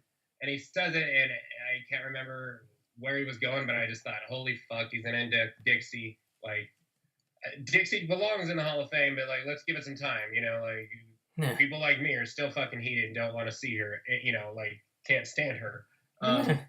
So, and that was my only thought. So I guess I'm glad it wasn't Dixie. Like, FK and I, we're 2 days into the tapings, and it's something you and I don't discuss on the air here. But I mean, there's still a Hall of Fame announcement, so I don't know what's going on there. But let's just go. Thoughts on the unless you got something to add to that. Thoughts on the world title match, unification match. It's weird. I remember enjoying this match as I was watching it. But looking back on it now, I'm having a hard time remembering anything that happened. Very strange. I remember it being a good match, but I'm kind of drawing a blank now as I try to think of anything to say about it. I guess, yeah, Alberto El Patron going over was kind of expected, and it was probably the right call, because somebody had to be Lashley. He couldn't just be like the most dominant guy in the world forever. Somebody had to beat the guy eventually, because as good as he is, there is you can't have too much of a good thing, Because if he's so untouchable, it's like, well, you're kind of making everybody else look bad at some point. So, yeah, it was time for him to drop the belt, and I guess, well, we all knew it was going to be Patron because he's the WWE guy, But whatever, Patron's done a good job. He's kind of changed my mind about him a little bit. I don't mind the fuck the E stuff, because, I mean, this company's had a big inferiority complex when it comes to the WWE for a long time. Always just... For years, I've been saying that they needed to kind of get over themselves about that and just not worry so much about WWE, just focus on making themselves as great as they can. So if you've got a guy on the roster who's saying, yeah, fuck those guys, they suck, I'm okay with that. I don't have a problem with that, because somebody's got to say it. But yeah, it's a good match. I don't think it was very memorable. I don't think it's something that I'm going to be looking back on fondly or ever want to rewatch. But I thought, as a pay-per-view main event, I thought it did everything it needed to do. So look, I've sat through the Broken Brilliance. I watched a match that same night with JB and Josh, where Shark Boy was hanging out in the pool. I saw Dr. James Mitchell come back. I saw the resurrection of Abyss. I saw Scott Steiner and Josh Mathews eating fire extinguisher liquid or gut, I don't know, whatever the fuck comes out of there and whatnot. The most unbelievable thing that I watched that entire night was Alberto's father getting the best out of King Mo. I don't care what his age is. The fact that they had him chop King Mo or whatnot was just really like, this dude's getting the better of King Mo. Get the fuck out of here. King Mo's legit fucking former light heavyweight champion in Strikeforce, which is more of a credible promotion than Bellator is. He's going to be fighting Ryan Bader for the light heavyweight title in Bellator soon. Give me a break. That was ridiculous. But look, man, it was a good match. Alberto was talking so much shit about how it was going to be great and kick the doors down. I don't think his promise delivered at all. And I'm not knocking the match at all. It was good. It really was. But it just, as far as being great and whatnot, it wasn't. What was great was Lashley and Drew from a year ago. Dude, there was no way that Lashley was going to win. Even if we didn't know the GFW Impact thing. I mean, look, Lashley's title reign, I hate saying it because I don't believe it most times, but it gotten stale. I mean, it's just literally the same shit over and over and over and over and over. And, you know, if they weren't going to put James Storm over him as a face, EC3's a heel. I mean, look, there's nowhere else to really go. Obviously, yeah, I don't like the fact that it was a former WWE guy either. That has definitely been said multiple times by myself. I don't need to repeat that, but yeah, the finish, dude. Lashley he stumbles in and he's fucking holding onto the ropes, like physically holding himself up. It was just so unbelievable, and it did take way too long for Del Rio to hit that foot stomp. And like BQ had said, he's like, I can't believe he kicked out. Here's the thing, like he hit that, and I think, okay, he's kicking out. I look at the time, and there's no way he's kicking out, and then 3 count happens. It was just a bad way to put down the most dominant guy in the history of this company, and I've been watching this company since the start. Lashley's the most dominant dude they've had, is champion and all that. They put him down with I felt was a lame fucking way to finish it. But you know, it is what it is. Yeah, the Alberto, like Paige was wearing that mask, sitting in the front row. Some guy, I mean, like, dude, her career's on the line. Like, you fucking lean over her and take a photo so like they can see her real name, and he posts it on the internet. Like, dude, it's cool and funny and all, but like, come on now. You know, like we saw what happened to the Highlander. That fucking God, what's that Asian dude that everyone loves over in WWE? Shinsuke Nakamura, whatever. He's probably fucked for showing up at the fan convention. You know, I mean, come on, just be more respectful. Everyone fucking knows Paige was gonna be there. But look, Alberto's speech afterwards is what fucking won me over again. You know, him putting over Lashley, saying he's the best, saying he's a badass, he's wrestled all over the country, and that they're fucking professional wrestlers and not sports entertainers. And, you know, he talks about that company with all those fucking losers over there. I just want to give the shout out and the props for Chef and Heel Team 6 who started the Fuck the E chants. Apparently this happens more often, but Impact kind of cinches them out. We don't hear it, but Chef, Heel Team 6, Fuck the E chants. I swear to God, I hope more than anything in the world this is a new goddamn trend throughout pro wrestling that you hear. And I don't care if it's Impact, GFW, ROH, whatever. I want to hear these fucking chants everywhere. That was the greatest thing I've ever heard. As far as, you know, like B2 had said, dude, for me, like, I always loved when TNA would take those shots at WWE. I liked watching the Voodoo Kid Mafia come out and talk shit. I loved it when they would take a shot at WWE. Loved it. And, you know, this wasn't on screen. This was Alberto just keeping it real off screen. And, you know, I have no problems with it. I'd like to see more of it. They do need to just focus on themselves and not worrying about what the E is doing, because the E is doing shitty things and they're losing rapid viewers. So that's all I got to say. If Ken, you got anything to chime back in on that one? The main event, no, not so much. All right, man. If you want to like talk about our feelings on the pay-per-view as a whole, I think it's important that we give a shout out to Kevin Sullivan, the Taskmaster. Yeah, the production guy. Dude, give yeah. that guy a raise, because he's been absolutely killing it. I mean, the production on this show. Seriously, like the opening video package, the way they got the owl to fly in and like land on the turnbuckle. I don't know how they trained the owl to do that, but props. Plus, they went out of their way to like do special entrances. I can't even remember the last time I did that. We had like specialized entrances for Moose, for Rosemary. You got How good was Rosemary's?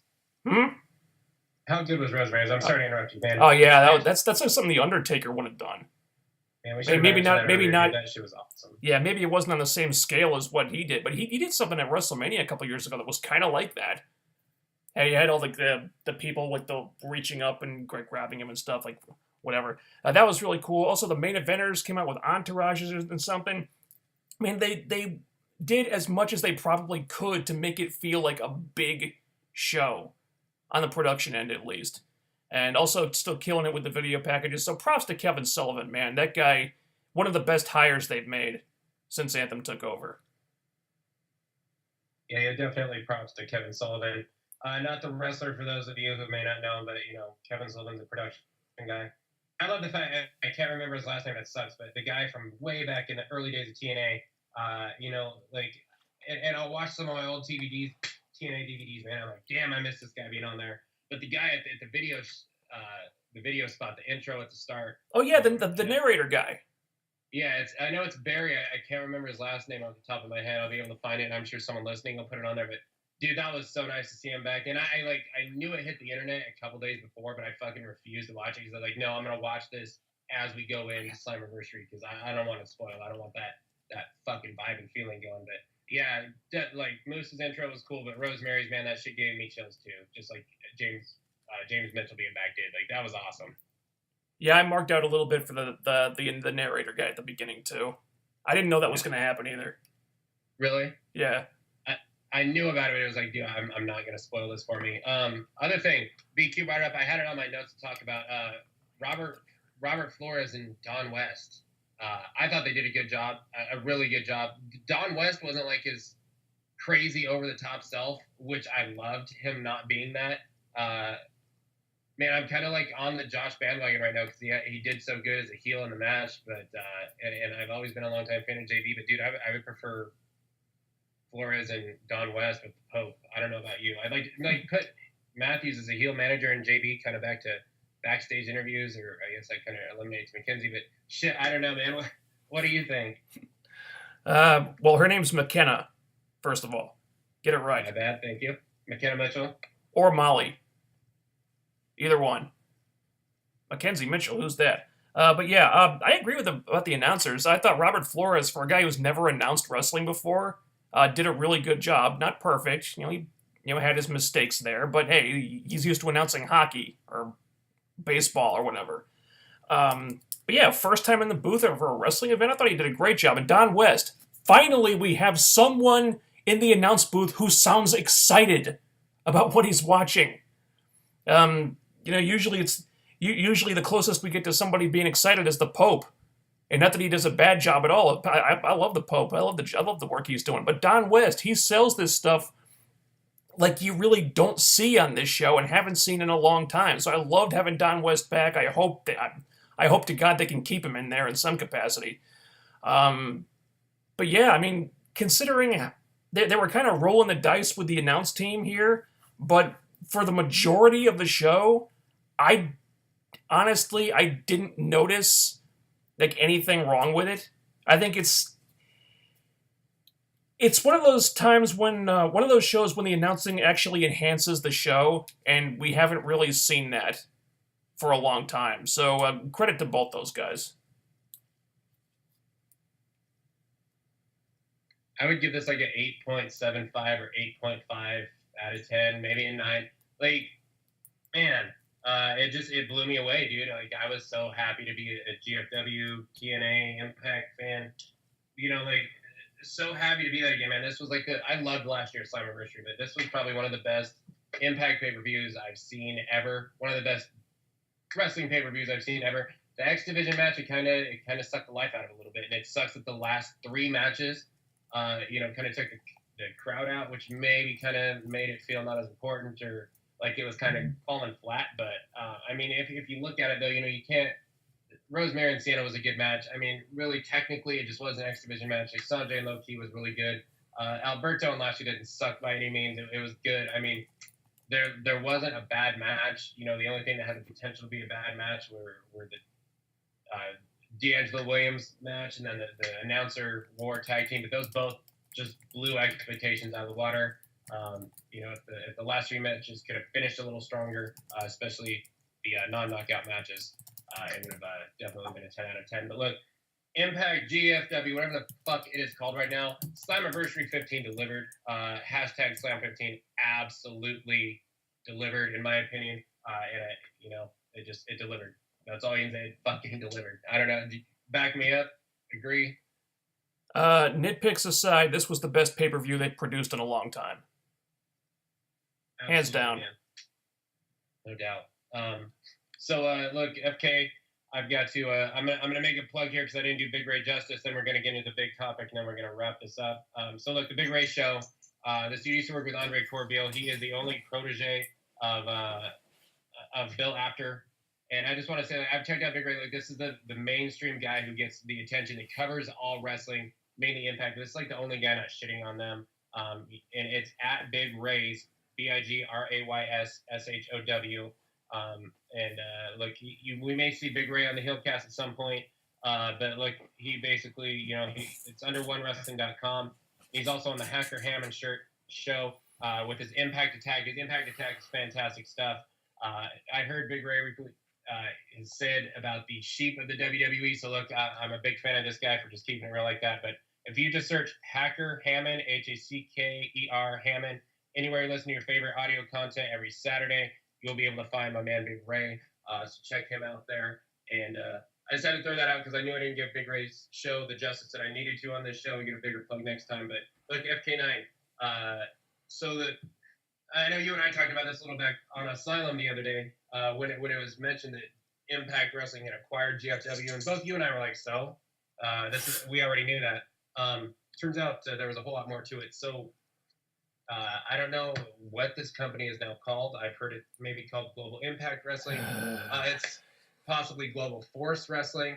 Man, I don't even know how we start this. I know you're anti it. I guess I kind of have a different feel and vibe. I got some points to go over, but FK, take it to you, man. I know you and Talon over at Impact Asylum are not happy. Yeah, not happy is being generous. Look, I said it. Talon said it. I'll say it again. It's like if back in the day, if WWF had bought ECW, and then Vince McMahon let Paul Heyman convince him to ditch the name WWF and change the company's name to ECW. The only difference is, as I said on my show, ECW was actually a success for a while. They were actually in business for a while. So to compare ECW to GFW is kind of an insult to ECW. Because GFW is nothing. They stumbled out of the gate, and then the engine sputtered and died. Not to mix metaphors or anything, but they did nothing. They taped a bunch of TV that they never got a TV deal for, and then they just went nowhere. The fans stopped showing up, and then to try in a desperate attempt to recoup his losses, Jeff Jarrett tried to parlay the brand into like a Ponzi scheme or something or other. That's what people think of when they think of GFW now. The company's a fucking joke. And it baffles me. Absolutely baffles me that Jarrett is so deluded and so desperate to convince himself that he didn't fail, that his vanity project was not the abject failure that it was, and so arrogant, because there's really no other way to describe it, so arrogant that he thinks there's still a cachet in this brand, that he not only thinks this is a good idea, but that he convinces Ed Nordholm that this is a good idea. This is the part that blows my mind the most. I mean, Ed Nordholm, for all intents and purposes, really seemed like a guy who had his head screwed on straight, but he somehow lets Jeff Jarrett convince him to change the name, to rebrand the company that they just finished rebranding into Impact Wrestling, to change it and rebrand it again into a brand that has less cachet and less brand awareness than Impact Wrestling. A lot less. I mean, what the hell is GFW? A lot of I'd say it's a pretty safe bet that most fans don't even know what the fuck GFW is. And now this is what you want to call the company now? You want to change the name? You want to ditch the brand that people are familiar with to something that they don't know what the fuck it is? Why? Why? I mean, why on earth would they ever do this? Why would anyone with any business sense whatsoever want to do this? This is the mindset that Jarrett has right now. I mean, I guess we should have seen something like this coming, because God, they have not shut the fuck up about GFW since they showed up. Like the Jarretts have and Anthem has. It says GFW this, GFW that. Oh, we've merged. We're gonna be incorporating the GFW titles. This is huge. Like, nobody cares. Nobody fucking cares. They couldn't get it through their fucking heads that nobody gives a rat's ass about GFW. They wouldn't just fucking let it die. All they had to do was just throw the goddamn titles in a fucking dumpster, pour gasoline all over them, light them on fire, and then forget the whole fucking mess ever existed. But no, they just kept cramming it into the fucking show, and now it's going to be what, GFW Impact or GFW Impact Wrestling, whatever the fuck we're calling it now. Why would they ever do this? Jeff is letting his ego just run away, and it is somehow allowed him, it's somehow just gotten in his head that this is a good idea, and it's not. It's fucking not. I don't know how the hell he convinced Ed Nordholm that this was a good idea, how the hell he convinced Anthem to ever do this, to even consider doing this, but this is fucking stupid. This is a terrible idea, and it's kind of a slap in the face to the fans, if you think about it, because it's telling them that the brand they've been following is inferior to the brand of a company that fucking failed. A company that never did anything. You're saying, oh yeah, this company that just taped a bunch of TV that never aired because they couldn't get a TV deal. This company that was synonymous with like empty ballparks and a Ponzi scheme. Yeah, that brand is superior to Impact Wrestling. That's the name of this company now. It's a fucking slap in the face. It's so stupid, and it's an insult to the fans. It really is, because it shows that they didn't have enough faith in their own brand. They have to adopt the brand of a company that failed. What does that say about the fans? What does that say about the public perception of this company? It's just so asinine on so many different levels, and this has left a really bad taste in my mouth, and I don't think that taste is going away for a long time. FK9, tell them how you really feel, buddy. I'm not happy about it.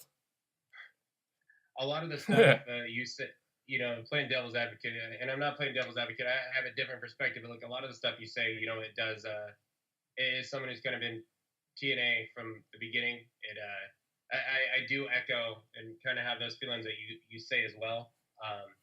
And that's part of me. I guess I'm indifferent, and maybe I shouldn't be. My take for one, I'll just throw this out there. As a pure wrestling angle standpoint, like in 2015, we know GFW invaded TNA, was still TNA at the time, and lost. So, there's that. TNA already in a wrestling angle aspect or whatnot already looks like the superior brand. Granted, GFW didn't bring in the top talent on their rosters. I'll be honest, in 2015, towards the end there, GFW had more talent than TNA did at the time on their roster. Sad to say, but it's true. Man, I'm nostalgic, dude. I fucking hated the fact that they dropped the name TNA and went to Impact. There's nothing between TNA, GFW, and Impact Wrestling. There's nothing I hate more than it just being called Impact Wrestling. But I'm nostalgic. There's nothing I wanted more than to see this company go back. The ring ropes and all that shit, the design, it would be red again. The six sides would be there. They'd have the most crazy, wild fucking fans in the crowd. Since the ECW, they'd blow a Ring of Honor crowd out of the way. The X Division be wild. The Knockouts were putting it on. Tag team wrestling was just one of the best in the world. That's what I wanted to see. I wanted to see the total nonstop action return, and I was delusional. I thought if we finally got the right people in there, marketed it, changed it back to what it used to be, that the fans would come back and return. But when Hogan and Bischoff came in, like they betrayed the fans. And I'll be honest, a lot of the fans betrayed this company as well. TNA betrayed their fans, and the fans betrayed TNA. Just look at the fucking ratings. They go high, and then this massive drop on last week, which I'll talk about on a different show that we do. But I mean, look, here's the way I look at it, man. When you think about when GFW first came out, their goal was to have a bunch of promotions working together, get a bunch of different promotions working together. So the WWE wouldn't have the stranglehold. You would see Impact work with ROH guys, with New Japan, with Noah, other promotions. That's why you'd see like Killer Elite Squad and stuff like that on the GFW roster. A lot of ROH guys, a lot of Impact guys. You'd see Rude and Young on there. But think about it now. I mean, Crash, Noah, AAA, what was going to be World of Sport or whatever. I have no idea what's going on.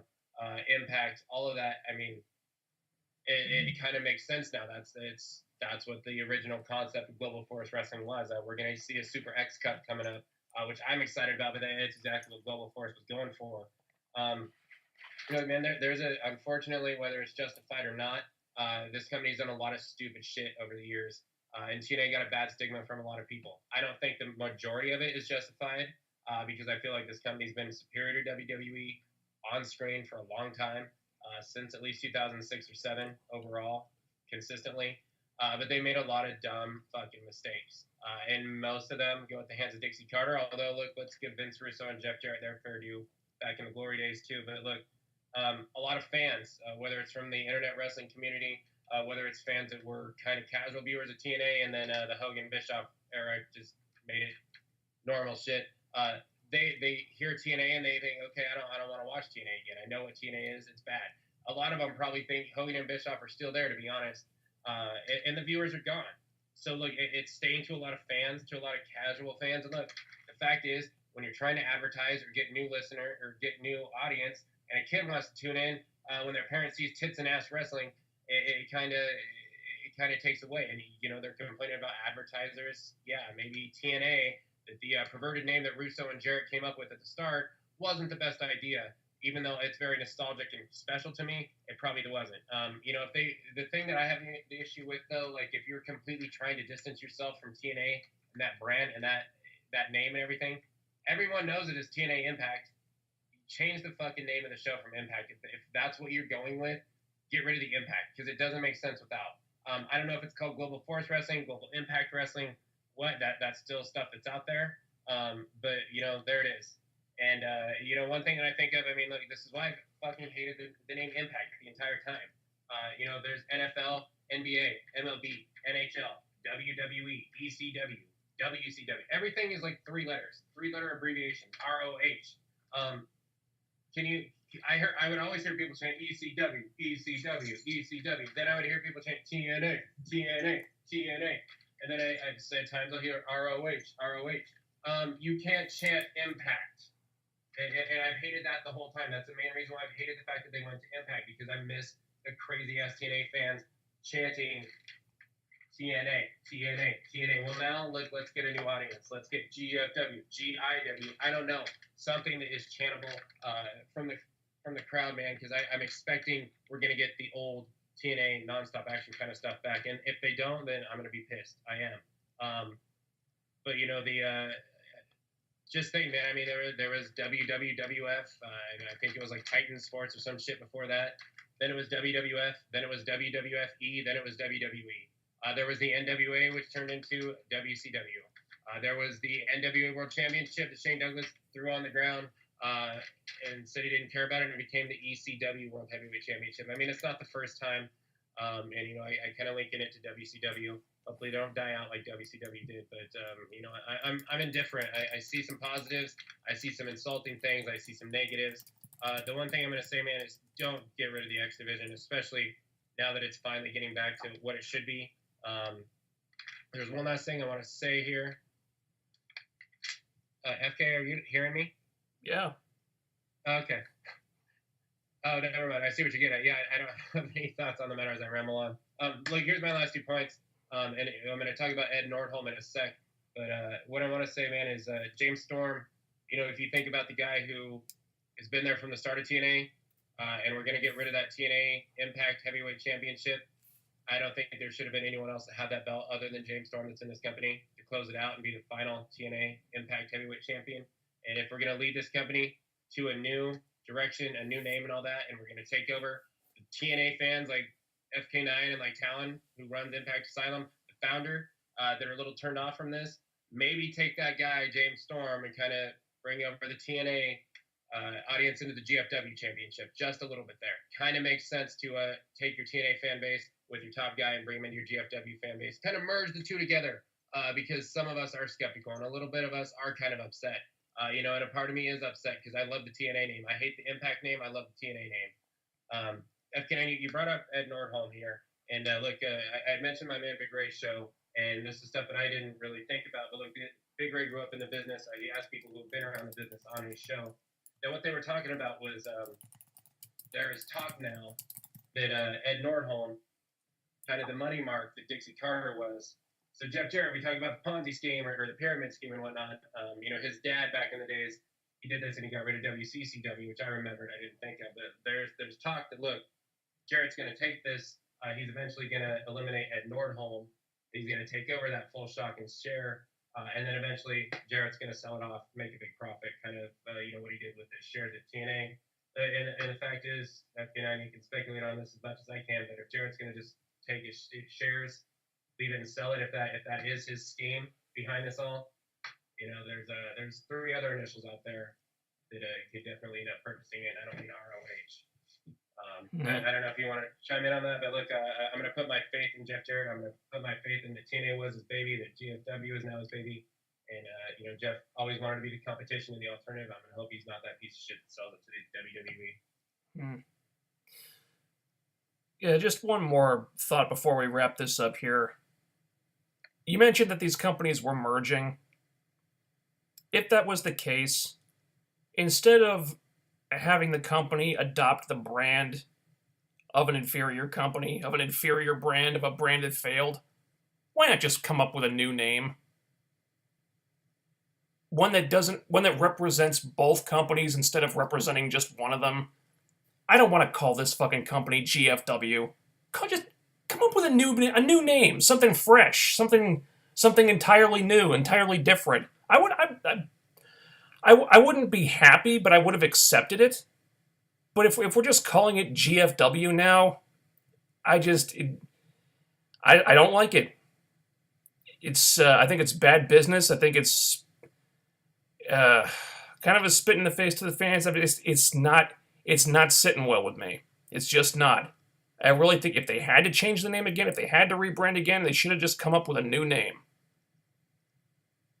Yeah, I don't disagree with that at all. I feel like maybe a completely new name was a better option there. The one thing that I will say though is, to us, we're known in a way as the IWC. I feel like most people on Impact Asylum and people who do the show are a lot different than most of the IWC members. But look, to us wrestling people, hardcore wrestling fans, dude, we know what GFW is. You know what I mean? We know GFW was this company Jarrett tried to get off the ground. Some people didn't think anything was going to come of it. Some people, like myself, saw it as a great concept and really hoped that something would happen with it, but it didn't. Look, we know that they failed to get off the ground. They never got a TV deal. We'll be able to see those shows on pay-per-view here coming up for the one-night onlys for the last 4 shows, which I'm actually kind of excited about. But to TV advertisers, to cable stations, to a lot of casual fans or mainstream fans or potential new viewers, or even, probably a good portion of Impact's audience that tunes in that doesn't pay attention to the internet or whatnot. A lot of these people know nothing about the history of GFW, have no idea that it failed. The intent behind it, the fact that their fucking knockouts champ or women's champ tried pawning the belt off on eBay at one point, whether that was a joke or not. There's different sides to it. And, we look down on it and say GFW was nowhere superior. And I mean, look, man, there's not a history to that like the Impact title is. And I went on this show when we did our special half-year show when I was celebrating Impact, and I talked about how the Impact title was more prestigious than ROH's title or any of the WWE's Red or Blue, Blood or Crip bullshit titles that they have. and I stand by what I'm saying. So in a way, for me, especially putting myself on the line and standing up for this company to have them kind of just toss their title away, it is a slap in the face. But there's just a lot of people out there that could potentially come over to this company that don't know what GFW is, and I think ultimately that's the goal. They've got to get more viewers. So FK9, I don't know. I'm sure we're going to talk about this on your show, our show, all of that even more, as the weeks go. But anything else you want to chime in with? Hashtag Storm for Champ, and also get well soon, Diamante. Hashtag Storm for Champ, get well soon, Diamante. Push EC3 and Eli Drake. Rosemary, get that win back. But look, thank you to BQ. Thank you, FK9. Sorry for adding the extra plug in there. Sorry this show ran longer than expected, but look, HeelCast, Slammiversary 15 delivered on behalf of FK9 and the RAV. I want to say thank you for listening. Check out Impact Wrestling this Thursday. Check out Straight Shooting with FK9 coming out later this week in the next HeelCast. Have a great night. Happy 4th.